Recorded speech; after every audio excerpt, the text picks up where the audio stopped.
আমাদের মুক্তির পথ দেখাতে, আমাদের অন্তরে শক্তির যোগান দিতে, শিক্ষার আলো নিয়ে একটা মানুষ কিন্তু এই পৃথিবীর বুকে জন্ম নিয়েছিলেন।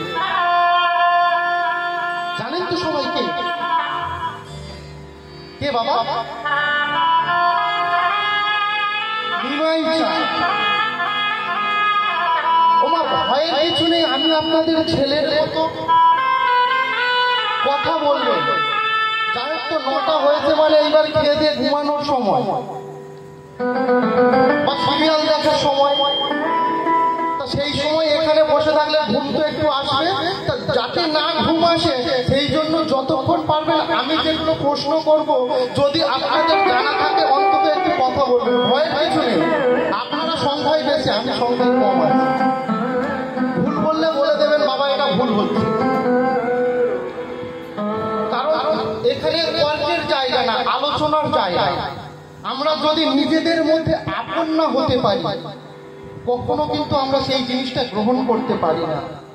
আগে দেখবে স্কুলে গিয়ে একটা ছাত্রকে বলা হয় এইখান থেকে এই পর্যন্ত পড়া, তুই বাড়ি থেকে এই পড়াটা পড়ে আসবি,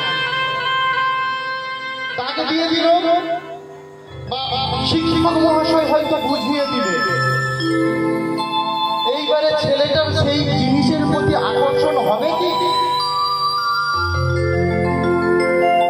পড়া হলো না, ছেলেটাকে পানিশমেন্ট দেওয়া হলো, শাস্তি দেওয়া হলো। আজকের একটা বাড়িতে ছোট্ট শিশু যদি জন্ম নেয়, সে যখন 2.5 বছর 3 বছর হয় আমরা তাকে পড়াশোনায় মাতিয়ে দিই না? পড়াশোনায় মাতিয়ে দিত।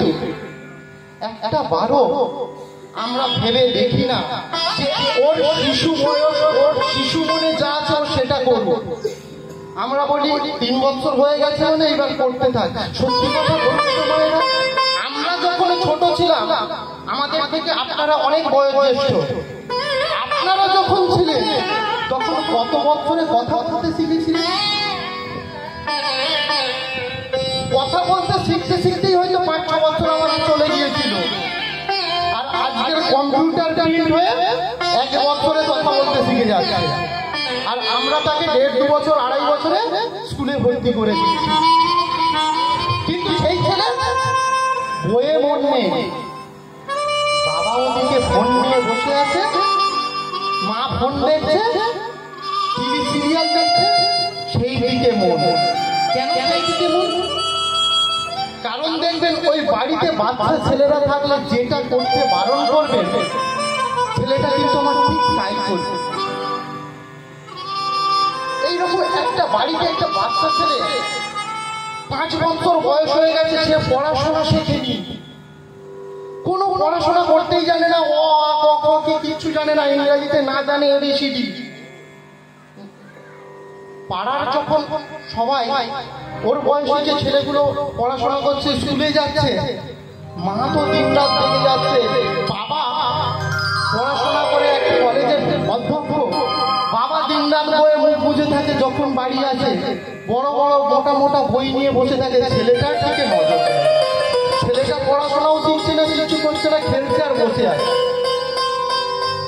এইবারে ছেলে যখন 5-6 বছর বয়স হয়ে গেছে, একদিন ছেলে দেখছে বাবা বই নিয়ে বসে আছে, দিনের পর দিন তো সে দেখছে, কিন্তু বই বাবা হাতে দেয় না।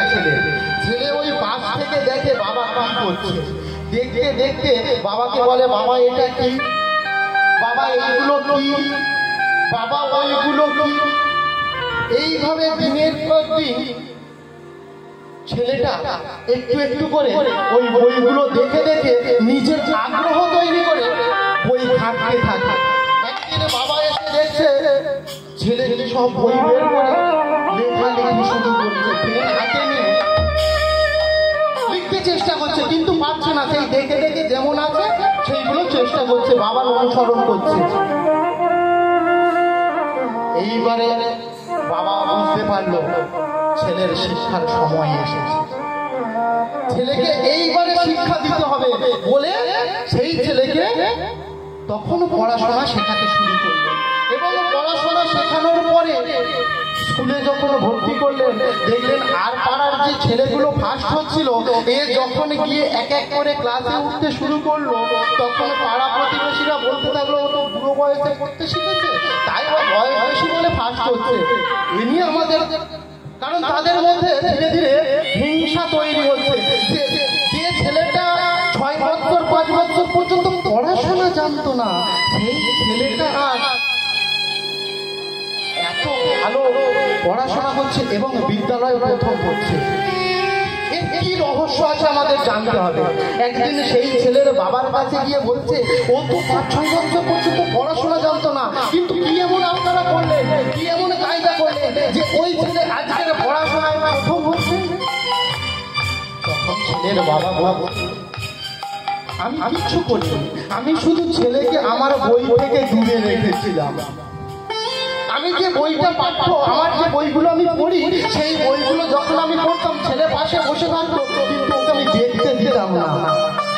আমার বাড়িতে আরো সামগ্রী ছিল, খেলাধুলার ব্যাট, বল, ফুটবল, বাস্কেটবল সব রকমই ছিল, কিন্তু ও কোনো কিছুতেই নজর দেয়নি। ও সেই আমার বইগুলোর পিছনেই ও ছুটে এসেছে। আর আজ ওর আগ্রহ তৈরি হয়েছে, বাবা সব সময় যেই বইয়ের পিছনে মুখ বুঝে থাকে, না জানি সেই বইয়ে কত কি আছে। এইবারে বলুন তো কলির টিভি, আপনারা কতক্ষণ বইয়ে নজর দেন, কতক্ষণ কাজে নজর দেন, আর কতক্ষণ টিভির পর্দায়, ফোনের পর্দায়। একটা শিশু সন্তানের মস্তিষ্কে কি আসবে গো মা, কি আসবে? পিতা মাতাকে অনুসরণ করবে না। আজকের দেখুন আমাদের বলে দিচ্ছে ভগবানে কৃষ্ণ বলছে গীতাতে যে আমি যা করি তোমরা তাই করো না, আমি যা করি তোমরা তাই করতে যেও না। কথাটা কিন্তু তা না, কথাটা এইভাবে আমাদেরকে বোঝানো হয়েছে, কিন্তু যদি আমরা ভালো করে বুঝি দেখতে পাবো যে আমি যেই পথ অবলম্বন করছি, আমি যেই পথে এসে দাঁড়িয়েছি, আমাকে অনুসরণ করছে সহস্র সহস্র ভক্ত। আমি যদি ভুল পথে চলি, এই ভক্তগুলো কিন্তু ভুল পথে চলবে। তাই আগে সেই পিতামাতা হতে হবে যেই পিতামাতা সন্তানকে সুপথে চালিত করতে পারবে। 24 ঘন্টা আমরা যখনই সময় পাবো যদি ফেসবুক, হোয়াটসঅ্যাপ, টুইটার আর ইউটিউব নিয়ে ব্যস্ত থাকবো, বলুন তো আমার বাড়ির সন্তানটাকে সেই পরীক্ষাতে প্রথম হবে? আশা করাটা ভুল। আজকে আদা রসুন 25-30 টাকা সহ, আমি বাড়িতে পেঁয়াজ গাছে বসিয়েছি, 25-30 টাকা আদা রসুন হচ্ছে বলে কি যখন বলবে আমি বলবো যে পেঁয়াজ হচ্ছে আদা রসুন পাবো কি বাবা? তাহলে আমি যেমন বৃক্ষ রোপণ করবো, ফলটা কিন্তু আমরাই পাবো সেই ফল। আজকের সমাজে দেখুন যখন অত্যাচার, অনাচার, ব্যভিচার, তাড়ন, পীড়ন, নিপীড়নে গোটা বাংলা মেতে উঠেছে, তখন এই বাংলার বুক আলো করে, এই গোটা ভারতবর্ষের বুক উজ্জ্বল করে এই কলিযুগে একটা মহান মানুষের আবির্ভাব ঘটেছিল। তার নাম হলো নিমাই।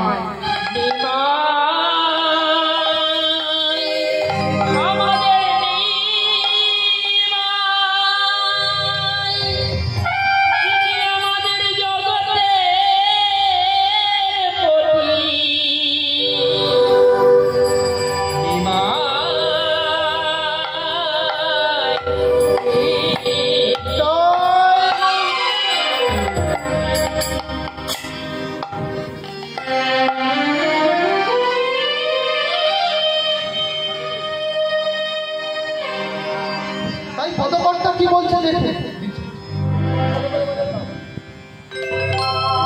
ও গো চৈতন্য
অচৈতন্য সত্তা জীবে, অর্থাৎ আমার আপনার মতো জীবগণকে বলছে অচৈতন্য সত্তা।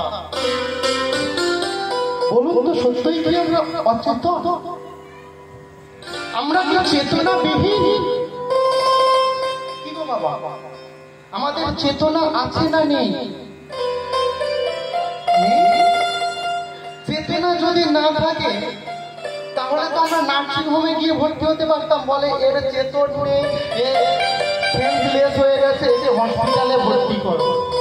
আমরা তাহলে হসপিটালেও নেই, বাড়িতেই আছি। তাহলে এখানে কি ভুল বলছে যে অচৈতন্য সত্তা জীবের পরিবারে সচেতন? একটা জিনিস লক্ষ্য রাখো, দেখবে পরম প্রেমময় ঠাকুর শ্রী শ্রী রামকৃষ্ণ পরমহংসদেব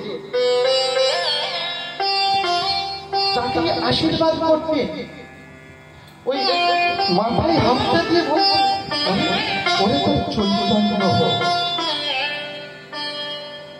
টাকা পয়সা ধন দৌলত অর্থ প্রতিপত্তি বিষয় সম্পত্তি কিছু হোক বলতো না, তুই সুখে থাক সেও বলতো না, শুধু একটাই কথা বলতো, ওরে তোর চৈতন্য হোক।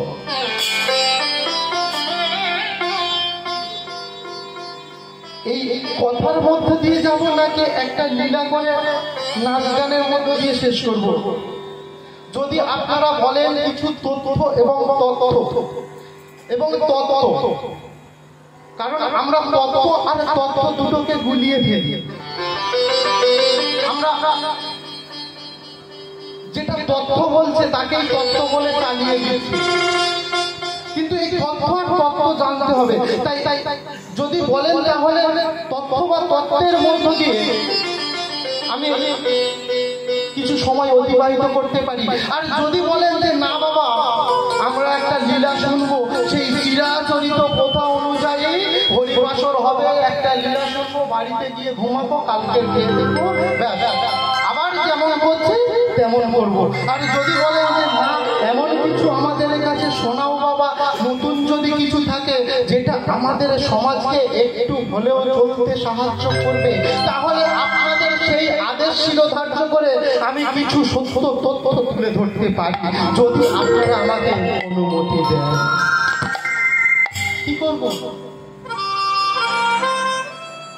কি করবো বাবা?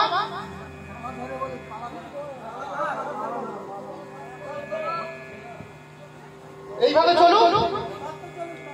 তাহলে আজকে দেখুন, এই যে ঠাকুর শ্রী শ্রী রামকৃষ্ণ পরমহংসদেব মাথায় হাত দিয়ে একটা কথা বলতে, বাবা তোমরা চৈতন্য হোক, অর্থাৎ আমাদের জ্ঞানের চেতনা যাতে জাগ্রত হয়। আমরা সবাই জ্ঞানের দিক থেকে অন্ধ হয়ে পড়ে আছি, জ্ঞানের দিকে আমাদের অচেতন। আমরা প্রত্যেকে জ্ঞান বিলাতে জানি, আমিও জ্ঞান দিতে জানি, কিন্তু সেই পথে কি আমি চলতে জানি?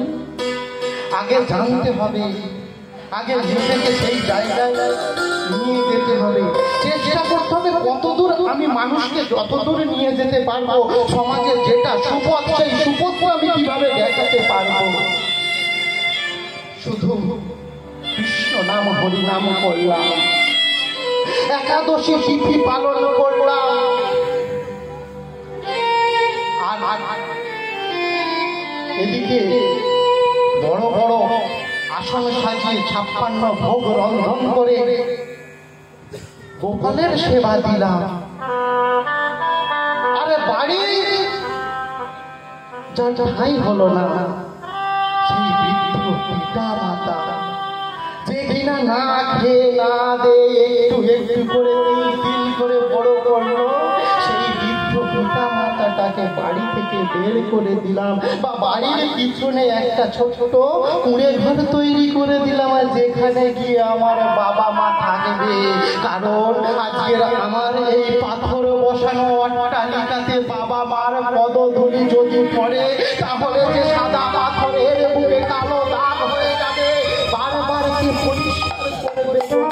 আমরা কত রোজগার জানেন না, কত হিসাবে একটা ডেটল কিনতে আমাদের খরচা বেশি হয়ে যাবে, বৃদ্ধ পিতা মাতা নোংরা করবে, পরিষ্কার করতে পারি না, বৃদ্ধ পিতা মাতাকে দুবেলা দুমুঠো খেতে দিতে পারি না, আমাদের কষ্ট হয়। আমরা কিন্তু ওই দিনের বেলা ঠিক সময় করে গোপাল সেবাটা দিতে পারি। আমি বলবো না গোপালের সেবা দিও না, আজকের একটা জিনিস ভালো করে উপলব্ধি করুন, বুঝতে শিখুন। এই কলিযুগে সভ্য না, পিতা না, দাপুর না, এটা কলিযুগ, যাকে বলছে কলম যুগ। সত্যিকারের দেবতা বলতে যদি কেউ থেকে থাকে, সবার প্রথম বিপদে পড়লে আপনি কাকে ডাকেন? রাস্তায় যেতে যেতে একটা হোঁচট খাবে, ও মাগো, ও বাবা গো। আর যখন বাজার থেকে 300 টাকা আপেলের কেজি, 400 টাকা আঙুরের কেজি। সেই আপেল আঙুর একটা বাবা মার মুখের সামনে গেল না, গিয়ে গোপাল সেবা হচ্ছে। যে রক্ত মাংসের দেবে দেবী আমাদেরকে তিল তিল করে একটু একটু করে বড় করলেন, এই জগতের সংসারে সত্যিকারের দেবতা বলতে যদি আমরা কাউকে পেয়ে থাকি, তবে ওই বিগ্রহ অনেক পরে। আগে হলো যে এই কলিযুগে আমাদেরকে এই কলিযুগের আলো দিয়েছেন, জন্ম দিয়েছেন। সেই পিতা মাতার রাঙা চরণ যদি আমরা সার করতে পারি, এর থেকে বড় সেবা আর কিছু হয় না। তোমরা যতই যাও না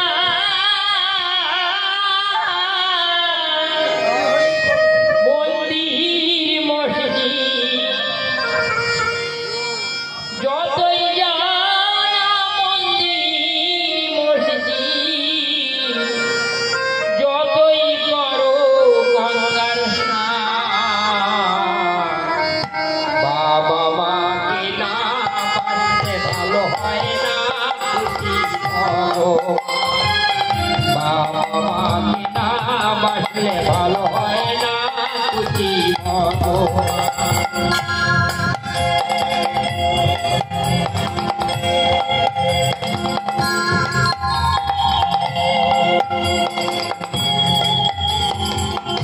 পড়াশোনা শিখে চাকরি পেয়েছি, চাকরি পাওয়ার পরে একটা ফ্ল্যাট বাড়ি নিয়ে চলে গেছি।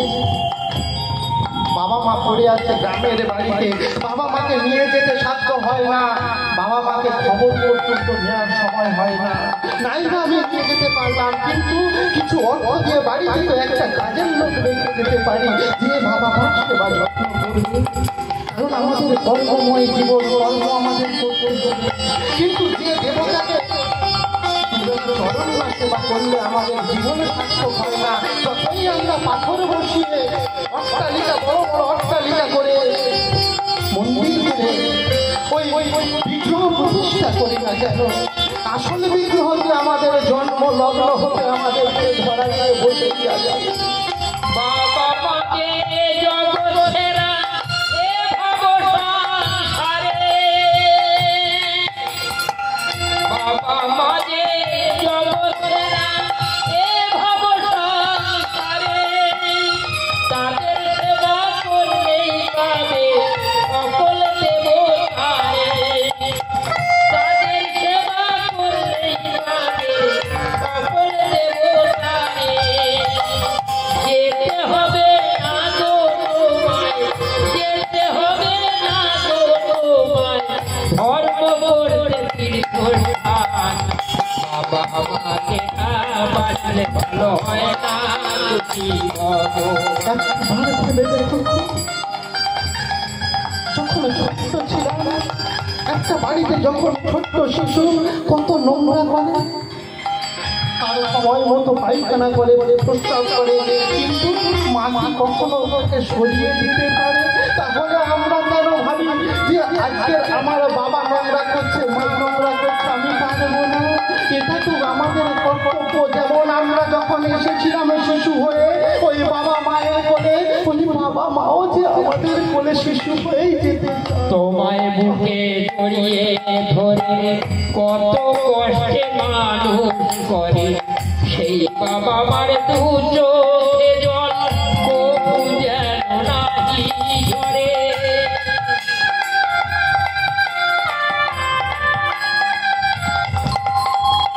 তোমায় বুকে জড়িয়ে ধরে কত কষ্টে মানুষ করে, এই বাবা মার দু চোখে জল কবু যেন নাহি ঝরে।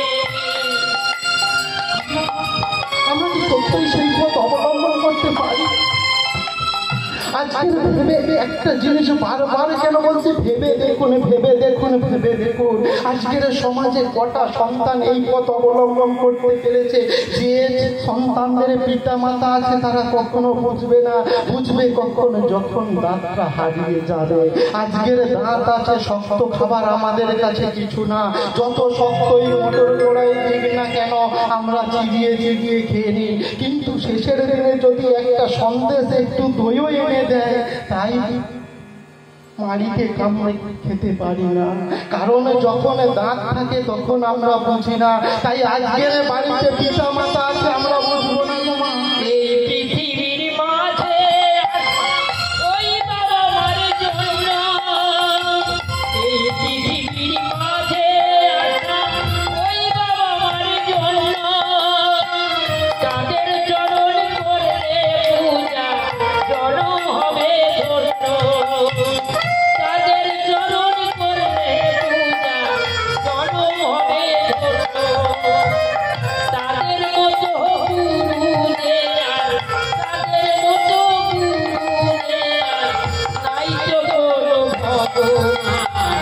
বাবা মাকে না ভালো হয় না জীবন, বাবা মাকে না বাঁচলে ভালো হয় না।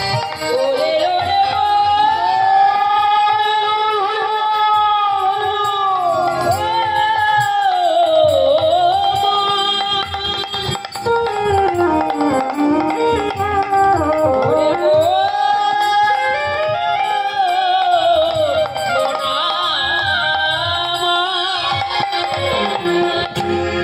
আজ আমাদের ভারতবর্ষের বুকে একটা বিশেষ দিন দেখতেই পাচ্ছেন। সকাল থেকে যখন বাড়ি থেকে বার হয়েছে তখন থেকে যতক্ষণ না আসরে এসেছি, অন্তত 10 থেকে 12 বার ফোন এসছে। এই আমি যতক্ষণ না বাড়িতে গিয়ে পৌঁছাবো, খবর বাবা মায়ের চোখের পাতা পড়বে। আজকে বলুন তো, এই পিতা মাতার ঋণ কি কখনো আমি শোধ করতে পারবো? কোনোদিন আমার পক্ষে তো সম্ভব না। আজকে শুধু আজকের বলে না, আজকে যতদিন কীর্তনে নেমেছি প্রথম 2 বছর বাবা আমার সঙ্গে যেতে, তারপরে যখন আমি একা যাই, রাত 2টো, 2:30টা, 3টে গিয়ে ডাকবো, এক ডাকেই দেখবো আমার বাড়ির দরজা খুলে গেছে। আজকে কিভাবে এই ঋণ আমরা শোধ করবো? আমরা যদি জীবিত বাবা মা থাকতে যদি তার মুখে দুমুঠো অন্ন না দিতে পারি, একটা ভালো ফল না খাওয়াতে পারি, ওই বাবা মা বৃদ্ধ হয়ে যখন খেতে পারবে না, রোগগ্রস্ত ব্যাধিগ্রস্ত অবস্থায় যখন পড়ে থাকবে, শেষের ডাক যখন এসে যাবে, সেই দিন আমরা বাবা মার মুখে কি হবে বলুন? বা যখন বাবা আমার শ্মশান যাত্রা করবে, যখন পরিবর্গ আত্মীয় পরিজন ডেকে ওই শ্রাদ্ধানুষ্ঠান হবে, বিশাল সমারোহে বড় বড় মাছের মাথা আসবে, বড় বড় খাসি কাটা হবে, নামি দামি দোকান থেকে মিষ্টান্ন আসবে, সেই জন্য না বাবা মার শ্রাদ্ধ হচ্ছে। একটা বার ভেবে দেখে, যে বাবা মা আমাকে মানুষ করলো, তার জন্য আমি শেষের দিনে তাকে দুবেলা দুটো অন্ন দিইনি, কিন্তু সেই বাবা মা যখন বাড়ি থেকে চলে গেল, বিদায় নিল, তার জন্য কত জোর সমারোহ চলছে। একটা বার আমাদের বিবেক কাঁপে না? আমরা কখন আনন্দ করি, কখন সমারোহের সঙ্গে মানুষকে, গ্রাম আত্মীয় স্বজন পরিবারকে ভোজন করাই মা, যখন আমাদের অন্তরে আনন্দ আসে, মনে বুদ্ধি জাগে। বলুন তো, পিতা মাতার বিদায়ে আমাদের অন্তরে ফুর্তি জাগে? এমন কি কোনো সন্তান সন্ততি আছে? অথচ দেখুন, ওই দিন যখন আমরা শ্মশান যাত্রায় যাচ্ছি, আপনাদের এদিকে হয়তো সঙ্গে যায় না, যাই কি বাবা? একবার আমরা ভেবে দেখি না, যে মা, যে বাবা আমাকে এত কষ্ট করে মানুষ করলো, সেই বাবা সেই মায়ের শেষ যাত্রায় কেন আমরা এই জিনিসগুলোকে গ্রহণ করবো? আরো তো দিন পড়ে আছে, সারা জীবনে যত দিন আমি জন্ম থেকে মৃত্যু পর্যন্ত আমার দিন পড়ে আছে। ওই দিনটা যদি আমি এই জিনিসগুলোকে ত্যাগ করে শ্মশানের দিকে এগিয়ে যাই, কৃষ্ণ নাম মধুর হরিনামে করতে করতে যদি আমার বাবা মায়ের শবদেহটাকে নিয়ে যাই, গিয়ে ওই মুখে যদি আগুন না দিয়ে, চিতাতে যদি আমরা আগুন দিয়ে, বলুন তো কাজটাকে ভুল হয়? আমরা মুখাগ্নি না করে চিতাতে আগুন দিলে হয় না?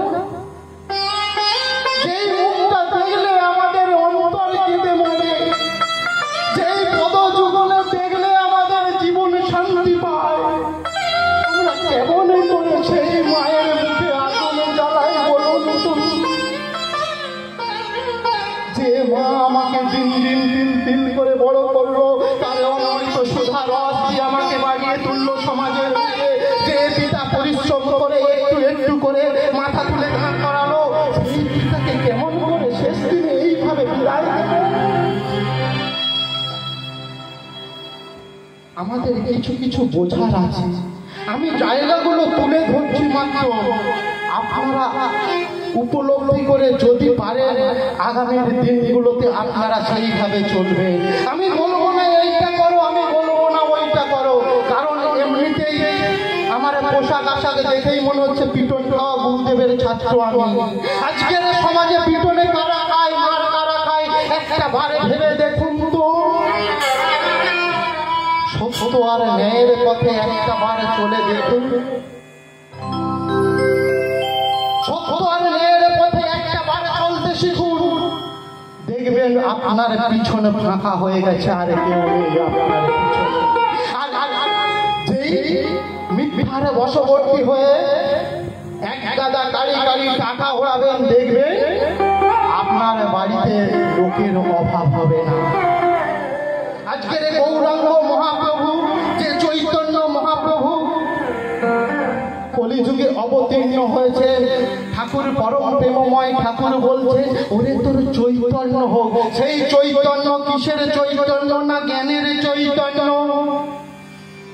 তাই অচেতন জীবকে চেতন দিতে, জ্ঞানের চেতনা ফিরিয়ে আনতে ওই নদীয়ার নবদ্বীপে জন্ম নিয়েছিল। আজকের আমার লীলার বিষয়বস্তু হবে প্রাণের গৌরাঙ্গ, যার জন্য আজকের আমরা এই মহতী হরিবাসরে ফিরে পেয়েছি, এই মধুর কৃষ্ণ নাম হরিনাম করার ক্ষমতা পেয়েছি, অধিকার পেয়েছি। সেই মানুষটা যদি না আসতো, আজকের সমাজে সবাই এক স্থানে বসে এই কৃষ্ণ নাম হরিনাম শুনতে পারতেন না। আজকে যে বাবার বাড়িতে আমি আছি, দেখে আমার সব থেকে ভালো লাগছে। বাবার বাড়ি উঠতে গিয়ে সামনে দেখছি এই জগৎ সংসারে এক মহান মানবের ছবি সামনে দেওয়া, নাম হলো ডক্টর বি.আর. আম্বেদকর।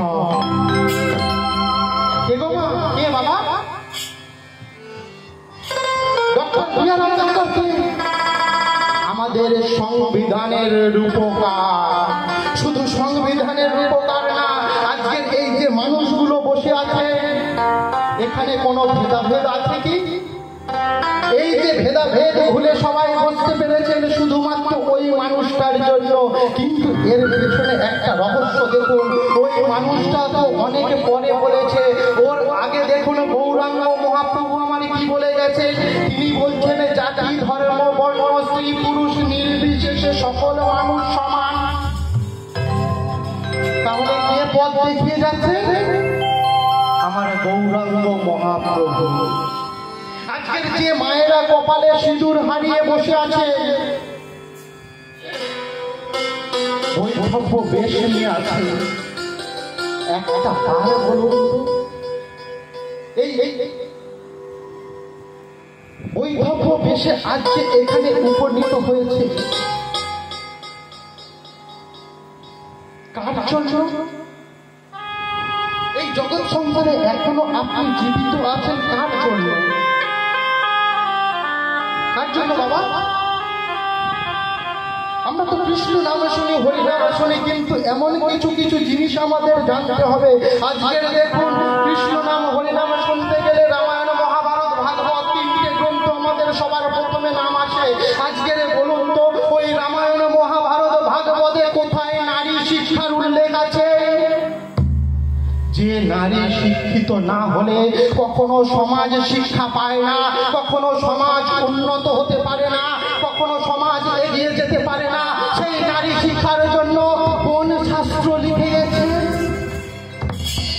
বাঞ্ছিত, লাঞ্ছিত, ঘৃণিত, নিপীড়িত নারীদেরকে একটু একটু করে দূরে সরিয়ে রেখেছে।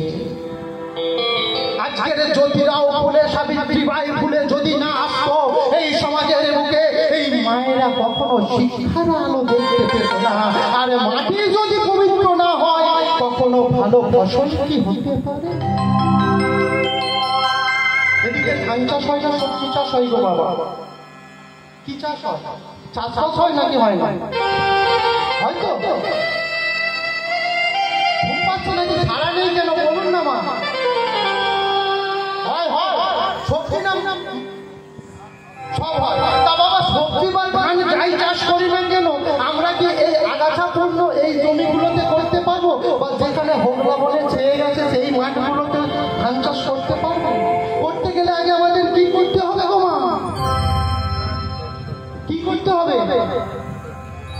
পরিষ্কার করতে হবে, মাটিটাকে ভালো করে কর্ষণ করতে হবে। তা এই মাটি যদি ভালো না হয় ভালো ফসল হবে না।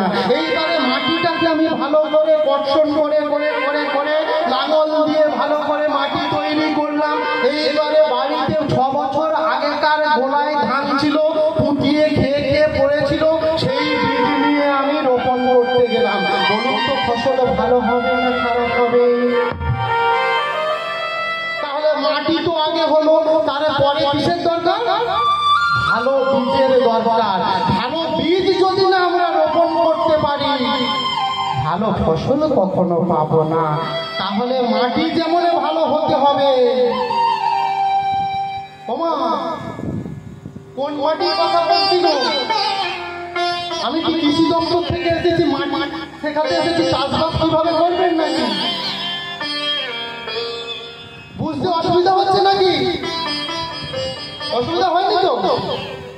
কোন মাটির কথা বলছি? মা মাটি। মাটি এই মা যদি না পবিত্র হয়, মা যদি না ভালো করে কর্ষণ করে তৈরি হয়, তাহলে সুসন্তান আসবে কোথায় থেকে? আমরা শুধু বলি কলির সন্তান, কলির সন্তান, কলির সন্তান বলে পরের সন্তানটার দিকে দোষারোপ করতে থাকি, কিন্তু একটা বার ভেবে দেখি না আঙুলটা যখন ওই সুদূরের দিকে তাকিয়ে দেখি ওই একটা আঙুল থাকে দূরে, বাকি 4-4টি আঙুল কিন্তু আমাদের নিশানা করে তুমি বাবা সব থেকে বড়।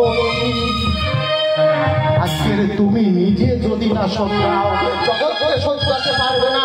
এই গভীর রাত্রে যখন আমি গাড়ি নিয়ে বাড়ি ফিরবো, রাস্তায় যদি বিড়াল আসে কি করবো গো মা?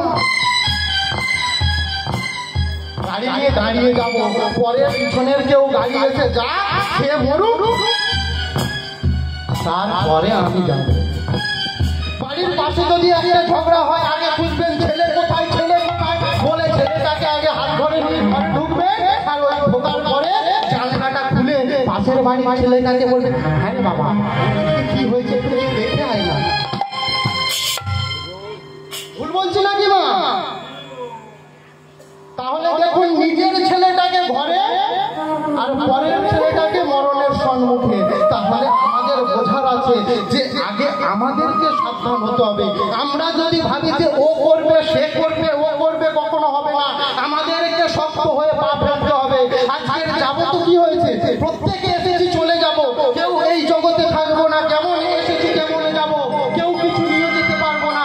তাহলে কিসের অহংকার, কিসের গর্ব, কিসের নিন্দা, কিসের পরচর্চা? আমরা যতক্ষণ থাকবো লড়াইয়ের ময়দানে লড়াই করতে করতে করতে করতে এগিয়ে যাব। কারণ জন্মক্ষেত্র থেকে জন্ম লগ্নের আগে থেকেই আমাদের লড়াই শুরু হয়েছে, আর শেষ দিন পর্যন্ত ওই শ্মশান ঘাটে গিয়ে দেখবেন সেখানেও কিন্তু ওই লাইন দিয়ে লড়াই করতে করতে এগিয়ে যেতে হবে। তাহলে আমাদের মাঝখানে কিসের এত শান্তির চিন্তা? শান্তি তো সেই করবে যার সমাজ শান্তিতে থাকে।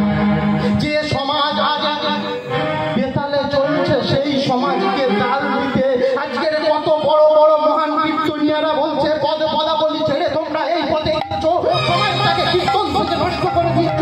যে কীর্তন করে বড় বড় পদ পদাবলী শোনাও না, সেসব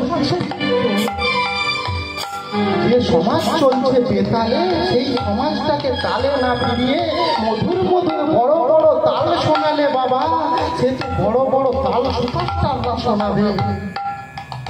একটা বার যদি ভেবে থাকুন যে এটা সত্যিকারের আসল জায়গা, সুযোগ একবার হয়েছে, তাহলে মানুষকে বোঝান যে আসুন আমরা সবাই মিলে এই পথে নামি।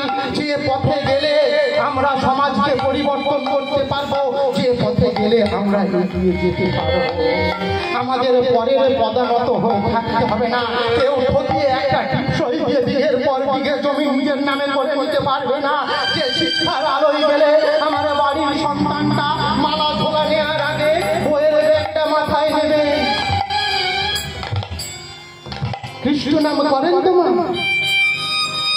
বাড়িতে কৃষ্ণ নাম হরিনাম করে সবাই মিলে একবার হবে? হবে? অনেকক্ষণ অনেক কথা হচ্ছে। কৃষ্ণ নাম হরিনাম করবো, আগে কিন্তু আমাদের লক্ষ্য রাখতে হবে আমরা কর্মময় জীবনে আছি কিনা। কর্ম করে তার তারপরে কৃষ্ণ নাম করছি কিনা। কর্ম বিনা সারাদিন ওই ঝোলামালা নিয়ে যদি আমরা চলতে থাকি আমাদের কিছু হবে না।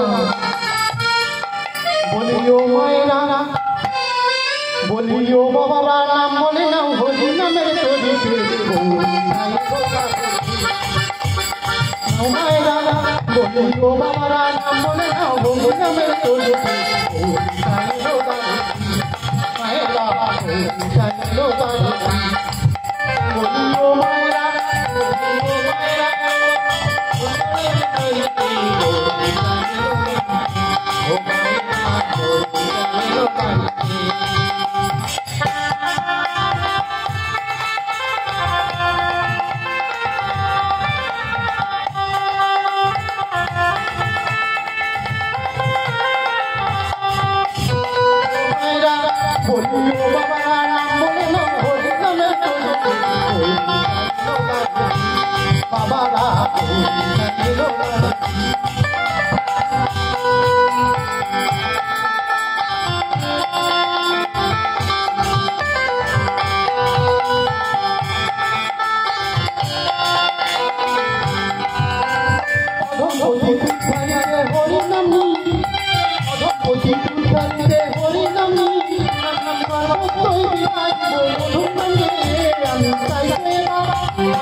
বলিও মায়েরা,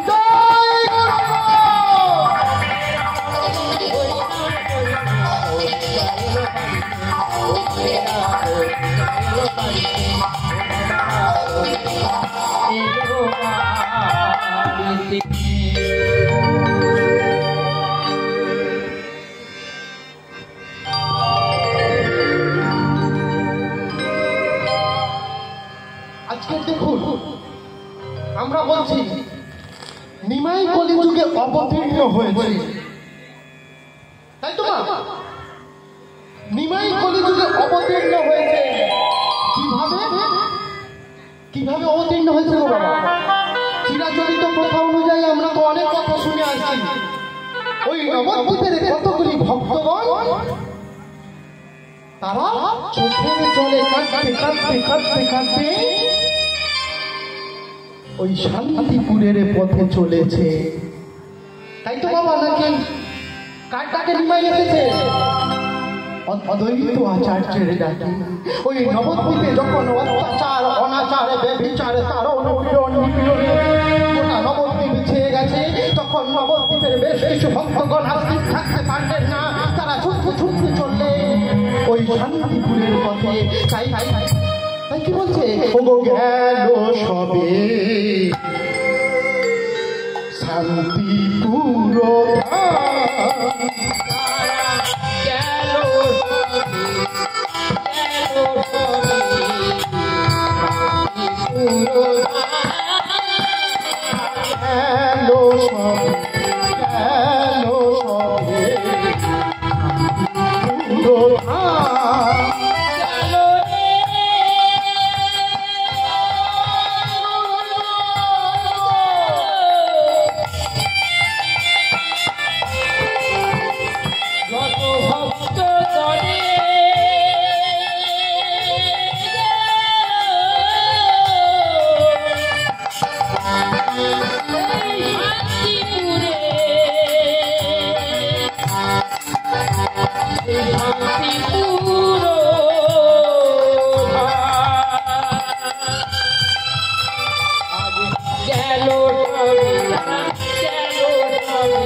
তারা সবাই শান্তিপুরে থাকে, কারণ শান্তিপুরে থাকেন অদ্বৈত আচার্য।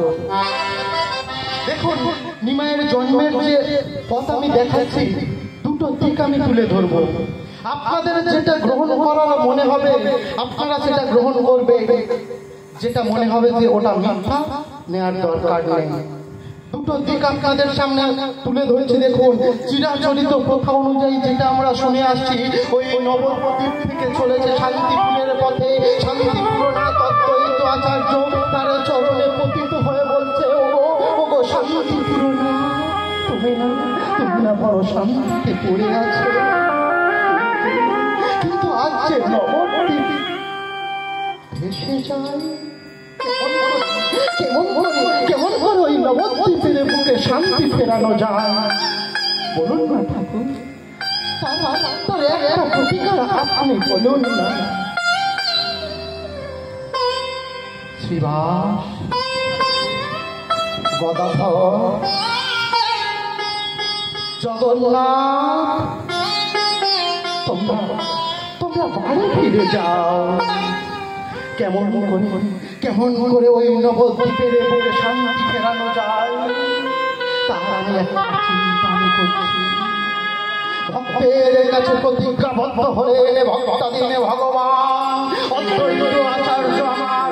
সেই দিন থেকে একটু করে গ্রন্থ ভাঙতে লাগলে কেমন করে ওই গোলকের বৃন্দাবন থেকে তাকে ধরণীর ধুলিতে নামিয়ে আনা যায়। তাই কি বলছে দেখুন, ওগো গ্রন্থ বিচারি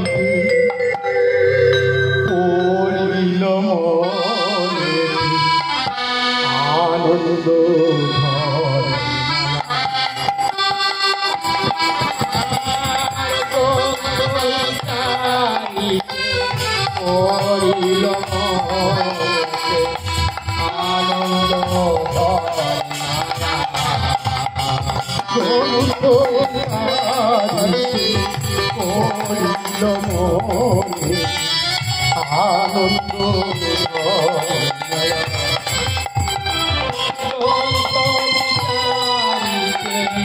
পড়িল আনন্দ ওই গ্রন্থ বিচার করতে করতে তার মনে আনন্দ জীবন দিচ্ছে। কারণ গ্রন্থের মধ্যে তিনি দেখতে পেয়েছে কেমন করে ওই ভগবানকে বসে আনা যায়। তাই সেই দিন থেকে করে তুলসী বাড়ি দিয়ে চন্দনে চর্চিত করে সুরধ্বনির জলে ভাসাতে লাগলো। সেই দিন থেকে একটা করে তুলসী পাতা ভাসাতে 11 বছর 11 মাস 29টা দিন পেরিয়ে গেছে। 12 বছর হতে মাত্র একটা দিন আছে। সেই দিন বলছে, ওগো দয়াময়, ওগো করুণাময়, তুমি যদি আমার ডাকে সাড়া না, ওগো দয়াময়, হে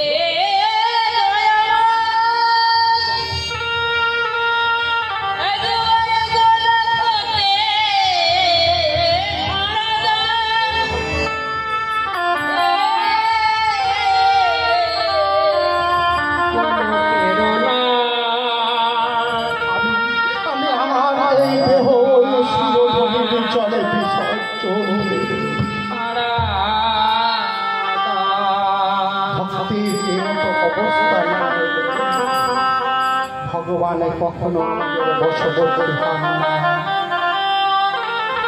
অদ্বৈত আচার্য প্রত্যেক দিন একটি করে তুলসী পত্র ভাসিয়েছে। 11 বছর 11 মাস 29 দিন। 12 বছর হতে মাত্র একদিন বাকি। শেষ দিন ওই তুলসী পাতাটাকে চেই না সুরধ্বনির জলে ভাসিয়েছে। প্রত্যেক দিন ভাসতে ওই স্রোতের টানে চলে যায়। শেষ দিন দেখছে এই তুলসী পাতা আর স্রোতের টানে যাচ্ছে না। কোন দিকে হয়েছে গো মা? সেই দিন ওই তুলসী পত্র স্রোতের উজান বেড়ে চলেছে। আজকের সমাজে ঠিক এই অবস্থা উপনীত হয়েছে। আমরা যদি ওই স্রোতের টানে গা ভাসিয়ে দিই, বলুন তো কেউ কি আমাদের মনে রাখবে? কেউ মনে রাখবে? সত্যের টানে যদি আমরা গা ভাসিয়ে দিই, আজকের এই সমাজে দেখুন যারা স্মরণীয় বরণীয় হয়ে আছেন, যে মায়ের মাথায় সিঁদুর নেই, আমি বললাম যে আজকের ওই মা কিসের জন্য বসে আছেন? ওই মা আজকের বসে থাকতে পেরেছিলেন রাজা রামমোহন রায়ের জন্য। যদি রাজা রামমোহন রায় সতীদাহ প্রথা বন্ধ না করতেন, তাহলে ওই মা কিন্তু আজকে বসে থাকতে পারতেন না। একটা বারো কি আমরা ভেবে দেখি, রাজা রামমোহন রায় করেছে 19 শতাব্দীর তৃতীয়ার্ধ, তাহলে আর শচী দেবী ছিলেন নিমাইয়ের মা, তাই তো বাবা? জগন্নাথ মিশ্র আগে মারা গিয়েছিল না শচী দেবী আগে মারা গিয়েছিল? জগন্নাথ মিশ্র। তাহলে শচী দেবী জীবিত ছিলেন, কিভাবে ছিলেন? দ্বিতীয় পথ দেখিয়ে দিলাম। প্রথম পথ দেখিয়েছিলাম ডক্টর বি.আর. আম্বেদকর সংবিধান রচনা করেছেন, কিন্তু ওই সংবিধানে একটা দিক দেখিয়ে গিয়েছিলেন তার আগে আমার ঠাকুর নিমাই। আর একটা দিক দেখালাম, তৎকালীন সময়ে শিক্ষিত ছেলে ছিল ওই নিমাই, প্রকৃত জ্ঞানী পণ্ডিত ছিল। যদি নিমাই যদি না থাকতো, নিমাইয়ের মাকে কি তাহলে পুড়িয়ে দিত না? চলন্ত চিতায় পুড়িয়ে দিত না? কিন্তু তৎকালীন সময়ে এই কুপ্রথাগুলোকে দূর করতে চেষ্টা করেছিল আমার নিমাই। সেই পথ অবলম্বন করে রাজা রামমোহন রায় আমাদেরকে পথ দেখালেন। তাহলে ভেবে দেখুন, নিমাই কিছু দেশে ছিল না যাকে আমরা রাতারাতি ঠাকুর বানিয়ে দিলাম। আজকের দেখুন স্রোতের প্রতিকূলে কেন চলেছিল, আমি বললাম ওই রাজা রামমোহন রায় যদি স্রোতের অনুকূলে চলে সমাজের সঙ্গে গা ভাসিয়ে দিয়ে পৃথিবী রাজার হলে জীবন কাটিয়ে দিতে, হয়তো ইতিহাসের পাতায় রাজার নাম লেখা থাকতো, কিন্তু একটা ভারতে তাকে আমরা সমাজে পূজা করতাম। আজকের দেখুন বিদ্যাসাগর, পণ্ডিত ঈশ্বরচন্দ্র বিদ্যাসাগর, যার আগে পদবী ছিল শর্মা, তিনি তো দিব্যি চাইলে ব্রাহ্মণ কুলে জন্ম নিয়েছিলেন, পণ্ডিত ছিলেন। তিনি তো পারতেন সমাজের বিরুদ্ধে না গিয়ে ওই বাল্য বিধবাদের বিবাহ না দিয়ে তাদেরকে বিধবা করে রেখে দিতে পারতেন। তিনি কেন সমাজের কলঙ্ক নিয়ে মাথায় নিয়ে ওই বৃদ্ধ বয়সে যখন মুষ্টি লোক বসে আছে, যখন প্রচুর লোক বসে আছে, তাই সেই লোকের মাঝখানে গিয়ে আমার বিদ্যাসাগর বলছে তোমরা বিধবা বিবাহের অনুমতি দেবে? বলছে না, অনুমতি দেওয়া সম্ভব না। তোমার কি এই বয়সে আবার পুরানো প্রণয় ফিরে এসেছে? কত বড় লজ্জাকর কথা। আজকে এই বাবার বয়সে লোককে যদি এইরকম কথা বলা যায়, বলুন তো ওই বাবার কিছু মাথা আর কিছু থাকবে? কিন্তু বিদ্যাসাগরে তাদের কথাই কান দিলেন না, কারণ ওরা বলতেই থাকবে, ওরা ওদের কথা বলতে থাকবে। ওদের কথাই যদি কান দিই, তাহলে কোনোদিন আমি ওই পথে এগিয়ে যেতে পারবো। আচ্ছা, গৌতম বুদ্ধের একটা গল্প খুব মনে পড়ে গেল। গৌতম বুদ্ধ একদিন একটা পথ দিয়ে হেঁটে চলেছে, আর সেই পথের পাশে যার একটা লোকের বাড়ি ছিল, লোকটা না প্রচন্ড ওই গৌতম বুদ্ধের মত পথ বিরোধী, তাকে দেখতে পারতো না, দেখলেই গালাগালি করতো। আর যেই গৌতম বুদ্ধ যাচ্ছে দেখতে, তার সামনে একদম জন্ম থেকে মৃত্যু পর্যন্ত যত গালাগালি শিখেছে উজাড় করে দিয়ে যাচ্ছে। আমার আপন মনে পথ ধরে চলেছে, তার কর্ম সমাপ্ত করে সে আবার সেই পথে ফিরে আসছে। আর যেই না ফিরে আসছে বলছে, এই যে দান দান, আপনি মানুষ, আমাকে বলছো? হ্যাঁ, আপনাকেই বলছি, আপনি মানুষ।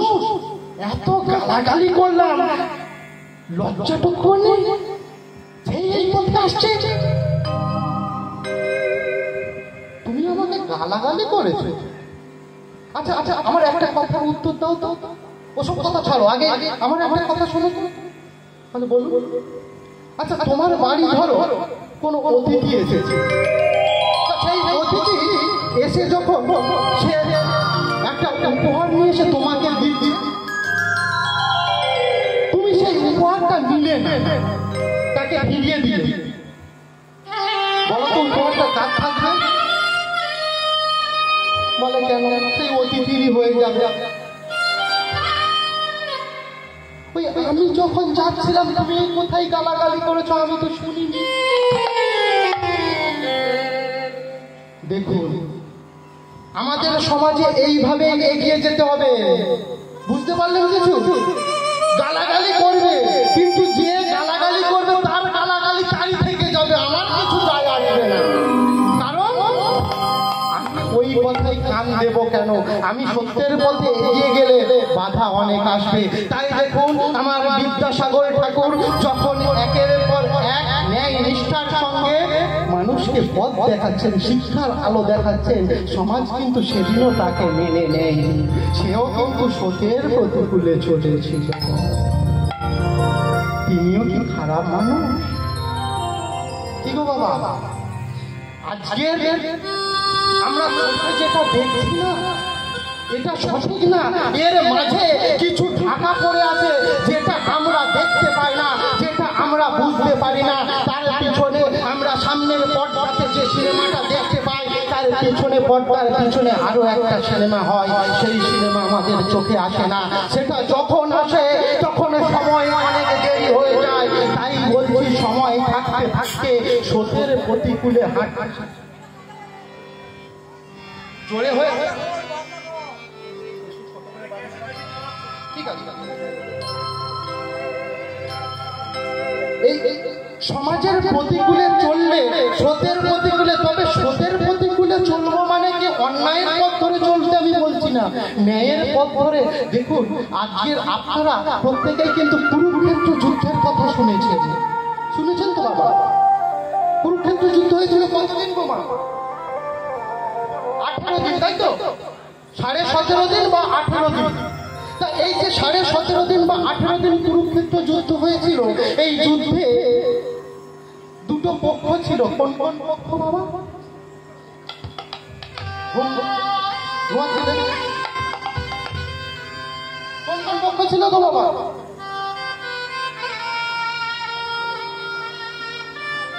ভেঙে গিয়ে বলছে কৃষ্ণ পক্ষ আর শুক্ল পক্ষ। কি পক্ষ ছিল? কি গো বাবা একটু বলুন না।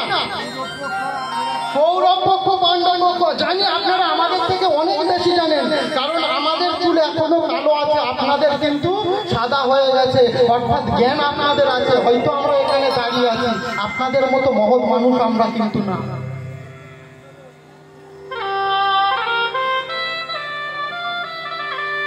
একদিকে ছিল কৌরব, একদিকে ছিল পাণ্ডব। কৃষ্ণ ছিলেন মধ্যবর্তী, মধ্যমণি হয়ে কৃষ্ণ দাঁড়িয়েছিলেন। কৃষ্ণ যে কথাগুলো বলেছিলেন কৌরবরাও শুনেছিল, পাণ্ডবরাও শুনেছিল, কিন্তু বিশ্বরূপকে দর্শন করলো। কে দর্শন করলো? অর্জুন দর্শন করতে পেরেছিলেন। কেন গো মা? অর্জুনের সামনে কি বিশ্বরূপকে তুলে আনা হয়েছিল? এই দর্শন অন্য কিছু না, এই দর্শন হলো ভাবে দর্শন। কেমন ভাবে দর্শন? আচ্ছা, আপনাদের অনেকের বাবা মা সন্তান সন্ততি তো আপনারা হারিয়েছেন। আমরা তো সন্তান সন্ততি বা বাবা মাকে সারা জীবন ধরে রাখতে পারি না, আমাদেরকে হারিয়ে ফেলতে হয়। একটা বার ভেবে দেখুন তো, সেই শেষ দিনের সেই শেষ স্মৃতিটা, তার পায়ের চিহ্নটা কেমন ছিল। সেই শ্মশান যাত্রায় যখন নিয়ে গিয়েছি, তার ওপরে শুইয়ে দেওয়া হয়েছিল প্রাণের পিতা প্রাণের মাতাকে বা প্রাণের সন্তান সন্ততিদের। আমাদের শেষ অবস্থা কেমন হয়েছিল একটা বার আপনারা কল্পনা করে দেখুন না। বাবা মাকে তো অনেকদিন আগে হারিয়ে ফেলেছেন, কিন্তু সেই বাবা মার ছবি কি আজও মনে আসে? কি গো মা, আসে? যদি এসে থাকে একটা বার চক্ষু মোদিত করে একটা বার ভেবে দেখুন না, সেই পিতা মাতার শেষ দৃশ্যটা কেমন ছিল। কি হবে গো বাবা? চোখ দিয়ে টস টস করে জল বইবে না? কি গো মা, চোখের সামনে ভেসে উঠেছে তো, ভেসে উঠছে তো সেই স্মৃতিগুলো? তাহলে ভেবে দেখুন, আমি কিন্তু আপনার বাবাকে বা মাকে বা সন্ততিকে দেখিনি, কিন্তু আপনাকে এমন কিছু কিছু কথা বললাম, সেই কথার প্রেক্ষাপট অবলম্বন করে আপনি ভাবের জগতে গিয়ে সেই স্মৃতিটাকে অন্তরে নিয়ে এলেন। কৃষ্ণ যে কথাগুলো বলেছিল, অর্জুন সেই কথাগুলো উপলব্ধি করতে পেরেছিলেন, বুঝতে পেরেছিলেন, তাই কিন্তু তার বিশ্বরূপ দর্শন হয়েছিল, অন্যথা সামনে কিন্তু আসেনি। আজকের অর্জুন অস্ত্র যখন ধরবে না, বলছে কাদের বিরুদ্ধে অস্ত্র ধরবো? এরা তো সব আমার আত্মীয় পরিবর্গ, এদের বিরুদ্ধে আমি কিভাবে অস্ত্র ধরতে পারি? আত্মীয় পরিবর্গ হতে পারে, কিন্তু অন্যায় যে করে আর অন্যায় যে সহে, তব ঘৃণা তারে যেন তৃণ সমদহ। বাবা নাকি? আর আমাদের সামনে অন্যায় একের পর এক হচ্ছে, আর আমরা নীরব দর্শক হয়ে সেগুলোকে শিরোধার্য করে নিয়ে চলছি। কেউ প্রতিবাদ করতে পারছে না, কারণ প্রতিবাদ করার ভাষা আমাদের হারিয়ে গেছে। আমাদের যদি প্রতিবাদ করতে যাই সংসার ভাসবে, তাহলে সংসারের কথা ভেবে আমরা প্রতিবাদী কণ্ঠে করতে উঠতে পারি না। আজকের সমাজকে চালাচ্ছে যারা, একটা বার ভেবে দেখি না সমাজকে কোন পথে চালাচ্ছে। আমি সুখে খাবো, আমি সুখে থাকবো, এই আমাদের ব্রত হয়েছে। কিন্তু যারাই সত্যের বিপরীতে চলতে শিখেছে, তারাই কিন্তু সত্যের পথে এগিয়ে যেতে পেরেছে। আজকের দেখুন ওই তুলসী পত্রটা ভাসতে ভাসতে ভাসতে ভাসতে সুরধ্বনির ঘাটে গিয়ে উঠেছে, আর সেই ঘাটের স্থানে মগ্ন ছিলেন শচী দেবী। স্নান সমাপন করার পরে আগেকার দিনের বাবা মায়েরা কি করতো গো মা? নেই তো বাবা, এখন আর হয় না, এখন বাথরুমেই হয়ে যাচ্ছে চান, তো এখন আর কোথায় থেকে হবে? কিন্তু ছোটবেলায় দেখতাম তো বাবা পুকুরে যখন স্নান করতে নিয়ে যেত, ওই যে মা এক কুণ্ডুল জল তুলেছে, জলের সঙ্গে তুলসী পাতাটা আমার মায়ের গর্ভে চলে গেছে। অদ্বৈত আচার্য মা পিছন নিতে নিতে নিতে নিতে মায়ের সঙ্গে গিয়ে দেখলেন, এ আর কেউ না, এ জগন্নাথ ধরণী শচী। সেই দিন থেকে একদিন, 2 দিন, 3 দিন যায়, তারপর যায় এক পক্ষ, তারপরে 1 মাস। তাই কি বলছে, প্রথম মাসে বেলা জানি বা না জানি, দ্বিতীয় মাসে পাড়াই করে কানাকানি, তৃতীয় মাসে মা পড়া মৃত্তিকা ভক্ষ, চতুর্থ মাস মা ভূতলে শয়ন, পঞ্চম ষষ্ঠম মাসে গুজরিয়া যায়, সপ্তম মাসে মা গর্ভে সারা পাই, অষ্টম নবম মাসে এই মতো জানি, আর 10 মাসে 10 দিন পর গর্ভের সন্তান করে না পাই জন্ম।